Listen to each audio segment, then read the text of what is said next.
কিতাবুল্লাহ, এক নম্বর হলো আল্লাহ পাকের কিতাব।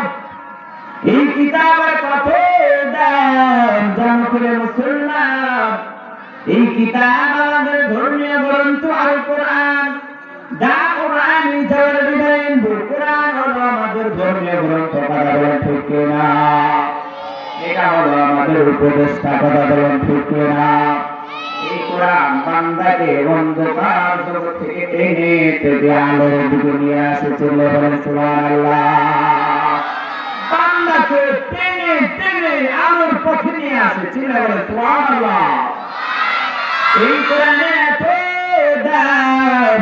এই কোরআন যে শিখবে তার কত দাম। এই কোরআন শিখলে বলা মা বাবার কত দাম। বলে কালকে কিয়ামতের ময়দানে সমস্ত মানুষরা উঠবে। জান্নাতের ময়দানে যখন উঠবে, কিয়ামতের ময়দানে যখন সবাই হাজির হবে, যারা কোরআন শিখবে, যারা